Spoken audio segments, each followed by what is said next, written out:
Hi friends, మన ప్రభువును మన రక్షకుడైనటువంటి యేసుక్రీస్తు నామములో శుభాభివందనాలు.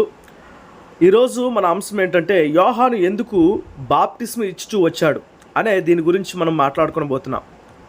యోహాను ఎందుకు బాప్టిస్మ ఇస్తూ వచ్చాడు అంటే యోహాను సువార్త 1వ అధ్యాయము 31వ వచనము అలాగే 33వ వచనాన్ని మనం పరిశీలన చేస్తే యోహాను బాప్టిజము ఇచ్చుచూ రావడానికి గల కారణం ఏంటంటే ఆయన యేసుక్రీస్తును ఎరగడానికి, యేసుక్రీస్తును బయలుపరచడానికి, అలాగే మారు మనస్సు నిమిత్తమైనటువంటి బాప్టిజంను ప్రజలకు ఇవ్వడానికి ఆయన బాప్టిజం ఇస్తూ వచ్చాడు.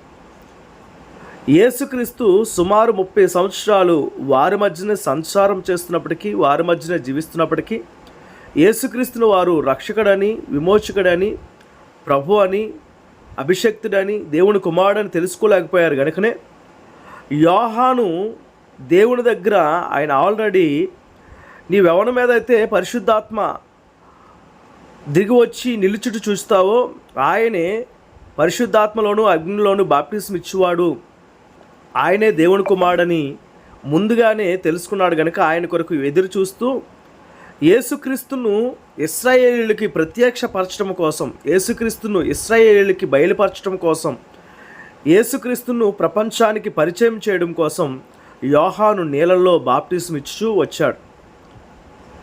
యోహాను నీళ్ళల్లో బాప్టిజం ఇచ్చుచూ వచ్చినప్పటికీ ఆయన అంటాడు, నేను ఎరగనైతిని కానీ ఎవరైతే నన్ను బాప్టిజం ఇవ్వడానికి పంపించారో ఆయన నాకు ముందుగా చెప్పాడు. ఏమనంటే ఎవరి మీద ఆత్మ దిగివచ్చి నిల్చుడు చూస్తువో ఆయనే పరిశుద్ధాత్మలోను అగ్నిలోను బాప్టిజం ఇచ్చేవాడు అని.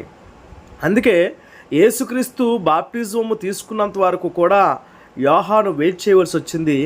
వెయిట్ చేయడమే కాకుండా యోహాను యేసుక్రీస్తుకు బాప్టిజం ఇచ్చినప్పుడు ఇదిగో లోక పాపములను మోసుకొని పోవు దేవుని గొర్రెపిల్ల అని అక్కడున్న ఇశ్రాయేలీలందరికీ కూడా పరిచయం చేయడం జరిగింది. యోహాను శిష్యులైనటువంటి ఇద్దరు, ఆంద్రేయి ఇంకొక శిష్యుడు యేసుక్రీస్తును వెంబడించడం జరిగింది. ఆ రోజు నుండి యేసుక్రీస్తును ఫాలో అవ్వడం జరిగింది. ఎందుకంటే యేసుక్రీస్తు ఇశ్రాయేలీయులకి ప్రత్యక్షపరచబడ్డాడు. బాప్టిజం ఇచ్చి యోహాను ఎందుకు బాప్టిజం ఇస్తూ వచ్చాడంటే యేసుక్రీస్తును ఇశ్రాయేలీయులకి బయలుపరచడానికి, ప్రత్యక్షపరచడానికి, అలాగే ఇశ్రాయేలీయులకి యేసుక్రీస్తు విమోచకుడని, అభిషక్తుడని, దేవుని కుమారుడని, ఈడే రక్షకుడని తెలియపరచడానికి బాప్టిజం ఇచ్చుచూ వచ్చాడు. ఈ సంగతి తెలుసుకున్న మీకు అందరికీ కూడా ప్రభునామములో వందనాలు. సబ్స్క్రైబ్ చేయండి, షేర్ చేయండి.